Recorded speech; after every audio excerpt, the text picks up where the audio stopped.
दोस्तों इस वीडियो को बनाने के वक्त हमने काफ़ी सारे पेपर्स को यहाँ पर एनालाइज किया है, जिसके अंदर कम्युनिकेशन सिस्टम को भी हमने इस वीडियो के अंदर डाल दिया है। लेकिन कम्युनिकेशन सिस्टम पूरी तरीके से वाइप आउट करा दिया गया है, यानी सिलेबस में नहीं आएगा। तो उसकी जगह वो पूरी की पूरी एनालिसिस में आप सिर्फ मैग्नेटिज्म इंसर्ट कर लीजिएगा। अब देखो, मैग्नेटिक इफेक्ट ऑफ करंट की मैं बात नहीं कर रहा हूँ, मैं बात कर रहा हूँ मैग्नेटिज्म की, जहाँ पर आपको वो कम्युनिकेशन सिस्टम की तरह उसको भी याद करना होगा। तो इस वीडियो को देखने से पहले ये छोटा सा डिस्क्लेमर आप याद रखना कि कम्युनिकेशन सिस्टम हमने जब एनालाइज कर रहे थे तो मैं दिमाग से गायब हो गया था कि हटा दिया गया है एनटी के द्वारा, लेकिन अब उसकी जगह आप मैग्नेटिज्म कर लेना। ठीक है, पूरी वीडियो एंजॉय करो।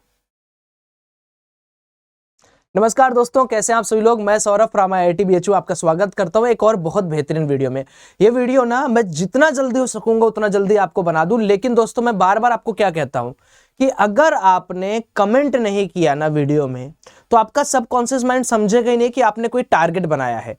आप रैंडम पढ़ाई तो कर नहीं रहे हो, तो आप अपना एम बताओ कि क्या टारगेट बना कर रखे हो कि तुम जेईई मेन में उतना लाओगे। और चैलेंज यार उतना लाना भी है, ताकि जब आप कभी ना वीडियो वापस खोलो तो एक दिखाओ कि भाई देख, मैंने 2 महीना पहले बोला था और इतने मैंने नंबर लाए। आज की वीडियो ना बड़ी बेहतरीन होने वाली, क्योंकि आज मैं बात करने वाले एकदम प्रैक्टिकल एस्पेक्ट पर। अब देखो, ऐसा तो है नहीं कि मैं बोल दूं 0 से 99 परसेंटाइल एक महीने में पा जाओ, या एक रात में पढ़ के 99 परसेंटाइल पा जाओ। वो सब बकवास है, बोगस वीडियो। उनको देखने वाले आदमी कभी नंबर नहीं लाते हैं।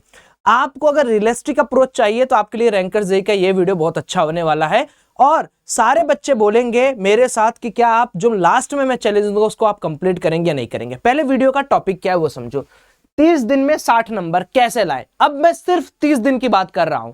अब आप सोचोगे सौरभ भैया 30 दिन में हम 60 नंबर तभी ला सकते हैं जब हम बहुत तेज हों, या हमारे पास बहुत सारे नॉलेज हो उस पर्टिकुलर चैप्टर का। ऐसा कुछ नहीं है, क्योंकि मैं उसी को मद्देनजर रखते हुए वीडियो बनाया हूं कि भैया अगर आपने पढ़ाई लिखाई अच्छे से नहीं की है तो फिजिक्स के अंदर क्या ऐसा करके 30 दिन में हम 60 नंबर ला सकते हैं। ओवरऑल 30 दिन आपके पास बचे हुए हैं। तो देखो, जो जो चीजें यहां पर बता रहा हूं उसको कॉपी कलम लेके लिखो। अब ये जो एडवांस एनालिसिस है ये बेस्ड है 5 सालों की, कि 5 साल में एनटीए क्या करता है, कैसे करता है, क्या क्या चीजें हैं जो एक बच्चे को समझनी चाहिए। तो चलिए एनालाइज करते हैं। सबसे पहले जो स्लाइड है दोस्तों वो है एनटीए का मास्टर प्लान। अब देखो यार, एनटीए के अंदर जो भी पेपर सेट करते हैं, जो भी पेपर बनाते हैं, उनको अच्छी तरीके से पता होता है कि क्लास 12th वाले बच्चे और टारगेट वाले बच्चे दोनों को लेकर चलना है। और 12th में अगर कोई पढ़ रहा है एक बच्चा है तो यार वो 11th पे उतना ध्यान देता नहीं है।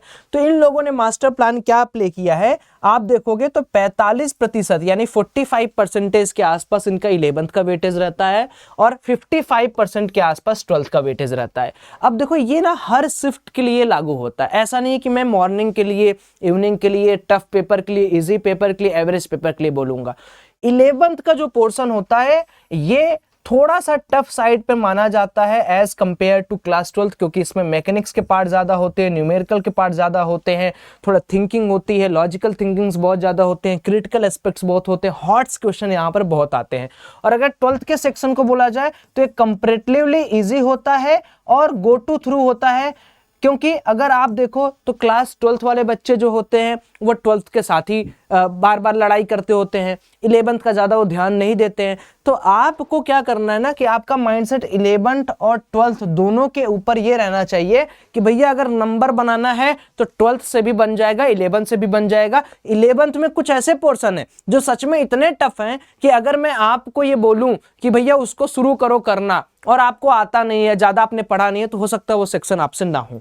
अब आगे वाली स्लाइड चलते हैं कि अब देखो फिजिक्स का ना क्या क्या निचोड़ है वो समझने की कोशिश करो कि अगर मुझे एग्जाम में जाना है, एग्जाम में बैठना है, एनटीए के जेईई मेन में बैठना है, तो फिजिक्स के अंदर क्या एलिमेंट है जो हर बच्चे के अंदर होना चाहिए। दोस्तों सबसे पहला आपको फॉर्मूला आना ही आना चाहिए। फॉर्मूला आपके टिप पर याद होना चाहिए। ये एक ऐसी बीमारी है जो मैक्सिमम जेईई एस्पिरेंट के साथ है कि उनको फॉर्मूला याद नहीं होता। और सच बताओ, इसके लिए ना तो कोई टॉनिक है, ना तो कोई स्ट्रेटजी है, ना तो कोई मास्टर प्लान है। अगर फॉर्मूला आप नहीं याद कर पा रहे हो, नहीं आ रहा है, तो इट मींस कि आपका जेईई मेन में बहुत अच्छा स्कोर नहीं आने वाला है। एकदम रियलिस्टिक बता रहा हूं। तो कमेंट में फटाफट बता दो कितने बच्चों को फॉर्मूला पूरी तरीके से याद है। दूसरा, फॉर्मूला बेस्ड या कॉन्सेप्ट बेस्ड क्वेश्चंस। अब देखो, जेईई मेन का एक एलिमेंट ये है कि अगर आपको फॉर्मूला याद है तो मैक्सिमम क्वेश्चंस आपसे वहां पर बन रहे होंगे। और अगर आपको कॉन्सेप्ट पता है तो पूरा पेपर आपके लिए ही है, क्योंकि दो ही तरीके का क्वेश्चंस आपको जेईई मेन में देखने को मिलेंगे। एक जो डायरेक्ट फॉर्मूला बेसिस पर रहेगा, आपको थोड़ा बहुत दिमाग लगाना है, एक कॉन्सेप्ट बेस पे रहेगा। फॉर्मूला तो उसमें भी लगता है, लेकिन वो पहले आपको सोचना पड़ेगा, मिक्स रहेगा उस तरीके से। और जो तीसरा एलिमेंट होता है दोस्तों, वो होता है किसी भी चैप्टर के अंदर प्रॉब्लम सॉल्विंग स्किल आपकी होनी चाहिए। अब जैसे करंट इलेक्ट्रिसिटी है, हो सकता है उसमें आपसे फॉर्मूला बेसिस पर भी पूछ ले, हो सकता है फॉर्मूला के साथ साथ उसमें आपको सवाल भी लगाने को आ जाए। तो इसलिए मैं बोलता हूं कि ये तीन एलिमेंट जो भी चैप्टर आप करो, टॉपिक वाइज पढ़ने की आवश्यकता नहीं है।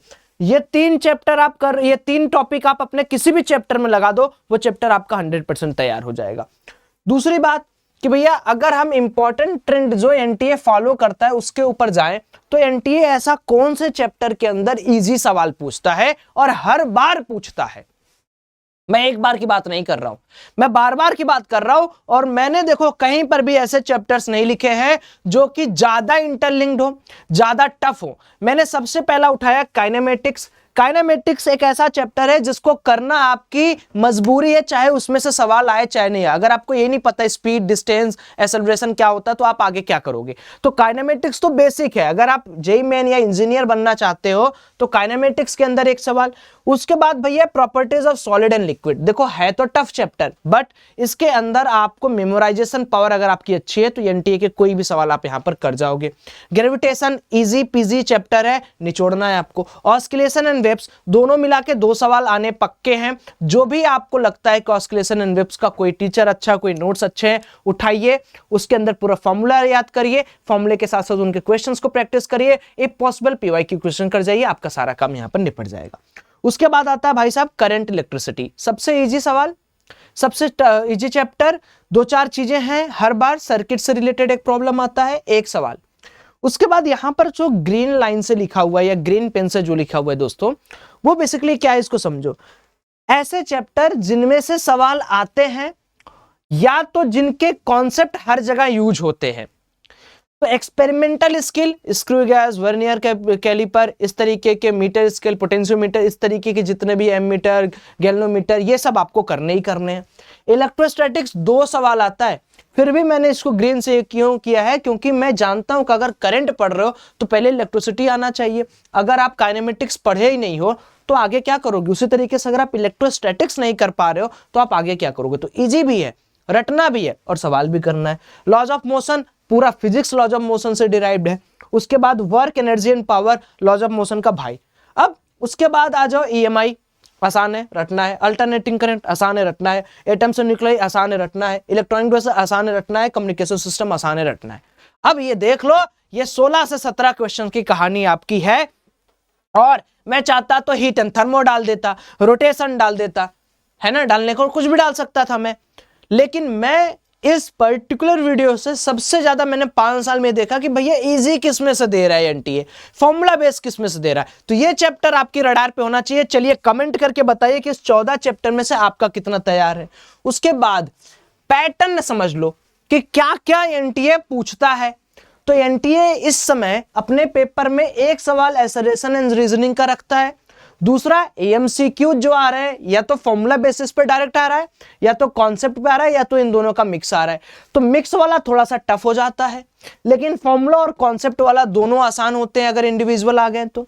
इंटीजर टाइप क्वेश्चंस थोड़े टफ है, बट इसमें से भी 5 सवाल आपको करने होते हैं। 10 में से आप 5 चूज करो, 5 में से सब मैक्सिमम उसमें सवाल सॉल्व ही करने वाला होता है। लेकिन अगर आप 10 में से 5 या 3-4 भी कर लेते हो तो आपका काम बन गया। मैच द फॉलोइंग के भी सवाल आते हैं, जैसे आपको कुछ दे देगा कि किसी के लिए जैसे मान लो दे दिया कि रिंग का मोमेंट ऑफ इनर्शिया इतना है, कोन का इतना है, मैच करके बताओ। उसके बाद ग्राफिकल रिप्रेजेंटेशन में मान लो दे दिया कि बॉयल्स लॉ का, चार्ल्स लॉ का कुछ दे दिया, आपको बताना है, या विंड डिस्प्लेसमेंट कर्व दे दिया, वो बताना है। तो ये जो मेरी एनालिसिस है ना, इसमें मुझे लगता है कि अगर कोई बच्चा है और इन चैप्टर्स को वो थ्रोली एक बार पहले स्टेप क्या है, पूरा चैप्टर आपको देखना है, फॉर्मूला याद करना, उसके पीवाईक्यूज कर जाने हैं।